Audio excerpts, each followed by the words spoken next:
बहुत समय पहले भारत में महान मुगल सम्राट हुआ करते थे, जिन्हें बादशाह अकबर के नाम से जाना जाता था। अकबर के शासन में नवरत्न थे, जिनमें से चतुर बीरबल भी शामिल थे। बादशाह अकबर बीरबल से पहली बार जंगल में मिले थे। जब वो रास्त भटक गए थे, तब बीरबल ने उन्हें रास्ता दिखाया। उस समय बीरबल को महेशदास नाम से जाना जाता था। अकबर ने महेशदास का नाम बदलकर बीरबल रख दिया था। साथ ही बीरबल को विशेष सलाहकार के तौर पर अपने दरबार में नियुक्त किया था, क्योंकि बीरबल अधिक बुद्धिमान थे।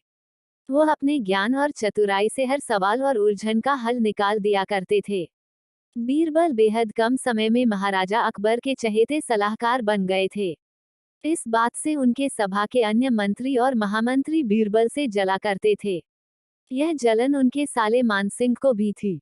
इसलिए एक दिन मानसिंह ने बीरबल की परीक्षा लेनी चाहिए। उन्होंने बीरबल से 3 सवाल पूछने चाहे। महाराज अकबर ने भी बीरबल की परीक्षा लेने की अनुमति दे दी। आसमान में कितने तारे हैं? मानसिंह का पहला सवाल था कि यह पहला सवाल था।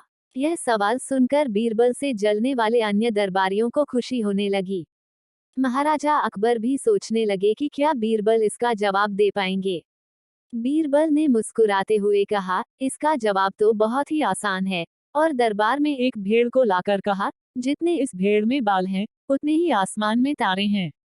अगर मानसिंह जी को अभी भी संदेह है, तो भेड़ के बाल और आसमान के तारे गिनकर तुलना कर सकते हैं। बीरबल की चतुराई देखकर बादशाह अकबर मुस्कुराए और कहा, क्यों मानसिंह जी, आप गिनकर तुलना करना चाहते हैं?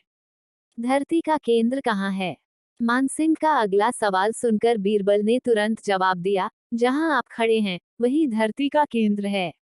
महाराजा अकबर और अन्य दरबारी बीरबल के जवाब को समझ नहीं पा रहे थे। फिर जहां मानसिंह खड़े थे, वहां बीरबल ने एक रेखा खींचकर लोहे की छड़ी गाड़ दी और कहा, यही धरती का केंद्र है। अगर किसी को मेरी बात पर यकीन न हो, तो वो खुद धरती को माप सकता है। बीरबल की चतुराई देखकर मानसिंह सोच में पड़ गए थे। फिर मानसिंह ने एक पहेली को सुलझाने के लिए कहा। मानसिंह का तीसरा सवाल, एक परख है सुंदर मूरत, जो देखे वो उसी की सूरत। फिक्र पहेली पाई न, बोझन लागा आय न। बीरबल पहेली को दोहराते हुए उसके बारे में गौर से सोचने लगे। काफी सोचने के बाद बीरबल कहते हैं, यह तो बहुत ही आसान पहेली है मानसिंह जी, इसका उत्तर तो पहेली में ही है। इसका उत्तर आईना है, जिसमें आईने के सामने खड़ा इंसान एक सुंदर मूरत है। आईने में उसे अपनी सूरत दिखाई देती है। बीरबल ने मानसिंह के सभी सवालों का जवाब बड़े चतुराई से दिया। यह देखकर बादशाह अकबर बहुत खुश हुए और मानसिंह से कहा, क्यों मानसिंह जी, आपको आपके सवालों का जवाब मिल गया ना? अकबर बीरबल की कहानी से सीख। इस कहानी से यह सीख मिलती है कि किसी भी सवाल का जवाब दिया जा सकता है। बस अपने दिमाग पर भरोसा होना चाहिए और संयम से काम लेना चाहिए।